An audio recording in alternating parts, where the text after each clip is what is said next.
বর্বরচিত এক হামলায় আমাদের জুলাই যোদ্ধা শরীফ ওসমান হাদি শাহাদাত বরণ করেছেন। এই ঘটনাকে কেন্দ্র করে গত 7-8 দিন পুরা জাতি আমরা শোকে মুহ্যমান ছিলাম এবং আমাদের ফোকাসটা ওদিকেই ছিল।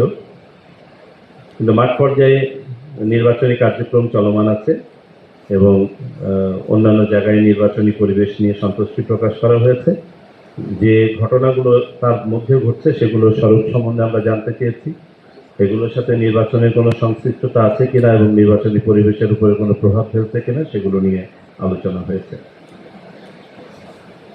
আমরা সুনির্দিষ্টভাবে কতগুলো নির্দেশনা আজকে নির্বাচন কমিশনের পক্ষ থেকে দিয়েছি। 1, নির্বাচনের পরিবেশ বিঘ্নিত করে এ ধরনের কোনো ধরনের কর্মকাণ্ড সহ্য করা হবে না এবং বাহিনী সমূহকে কঠোর নির্দেশনা দেওয়া হয়েছে যে নির্বাচনের পরিবেশ ক্ষতি করে এই ধরনের কোনো কর্মকাণ্ড নিরুৎসাহিত করতে এবং প্রয়োজনে বাধা দিতে যা করা প্রয়োজন তা তারা করবেন।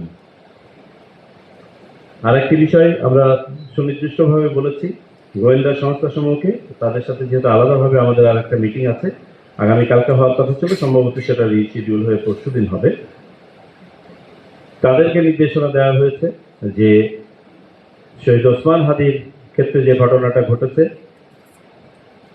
আগে থেকে যতটুকু তথ্য জানা দরকার ছিল বা আমরা আশা করি সেটা কেন পারা গেল না সেটা নিরূপণের নিরিখে ভবিষ্যতে এই ধরনের যে কোনো ধরনের সম্ভাবনা নাকচ করতে বা কমাতে, এই ধরনের প্রবণতা রোধ করতে যা যা ধরনের কর্মকাণ্ড হাতে নেওয়া দরকার তারা যেন সেগুলো নেন আইনের মধ্যে থেকে। তৃতীয় বিষয় যেটা আমরা নির্দেশনা দিয়েছি যে এখন থেকে মাঠ পর্যায়ে যৌথ বাহিনী অপারেশন পুনরায় চালু হবে।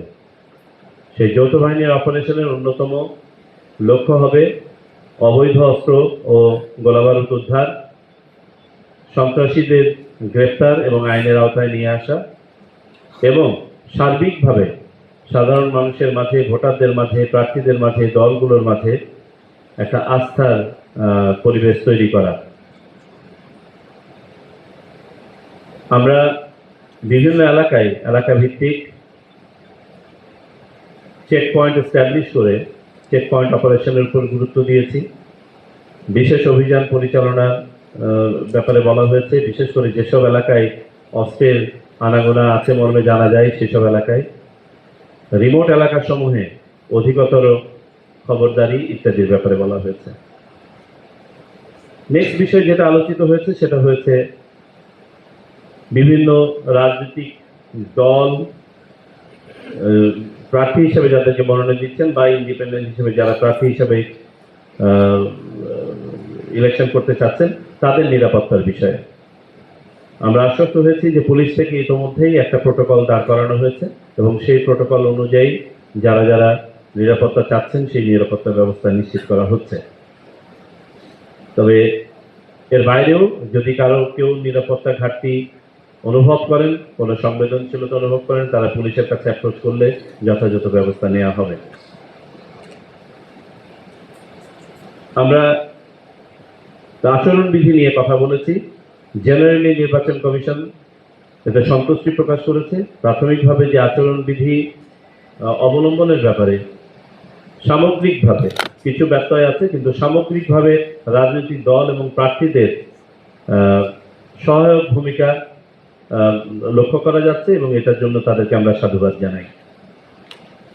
একইভাবে আরেকটা বিষয় আমরা জানতে চেয়েছিলাম যে সাম্প্রতিক সময়ে বেশ কিছু জায়গাতে নাশকতামূলক কর্মকাণ্ড হয়েছে। এই নাশকতামূলক কর্মকাণ্ডের সাথে নির্বাচনের কোনো সম্পৃক্ততা আছে কিনা এবং পরোক্ষভাবে নির্বাচনের পরিবেশকে বিঘ্নিত করছে কিনা বলার অপেক্ষা রাখে না যে কিছুটা হলেও তো এটা নির্বাচনের পরিবেশের উপর প্রভাব ফেলে, কারণ আমরা এগুলো নিয়ে কথা বলতে ব্যস্ত হয়ে যাচ্ছি, নির্বাচনের পরিবেশ ডেফিনেটলি বিঘ্নিত হচ্ছে। তবে আমাদেরকে প্রাথমিকভাবে যে মূল্যায়ন জানানো হয়েছে সংশ্লিষ্ট সকল সংস্থা থেকে যে এইসব কর্মকাণ্ডের সাথে মূলধারার কোনো রাজনৈতিক দলের কোনো সম্পৃক্ততা এখনো পাওয়া যায়নি এবং তারা সবাই এই কর্মকাণ্ডকে এই সকল কর্মকাণ্ডকে সমর্থন না করে বরং এগুলোর বিরূপ প্রভাবের উপরেই আলোকপাত করেছেন এবং এগুলোকে তারা ডিফাই করেছেন। তদুপরি যারা এইসব কর্মকাণ্ডের সাথে জড়িত আছে তারা যে এনটিটিরই হোক না কেন, ছোট বা বড়, তাদের বিরুদ্ধে যথাযথ আইনি ব্যবস্থা নেওয়ার ব্যাপারে নির্বাচন কমিশন থেকে কঠোরভাবে বলা হয়েছে। শহীদ ওসমান হাদির হত্যাকাণ্ডের সাথে যারা জড়িত তাদের এই তদন্তের প্রোগ্রেস নিয়ে আমরা জানতে চেয়েছি। আমাদেরকে জানানো হয়েছে এই পর্যন্ত 6 জনকে আটক করা হয়েছে। এই 6 জনই কোনো না কোনোভাবে এটার সাথে সম্পৃক্ত। 2 জনকে, মূল যে 3 জনকে, মূল যারা হত্যাকাণ্ডের সাথে জড়িত ছিল সেই 2 জন, এবং একজনকে সন্দেহ করা হচ্ছে যে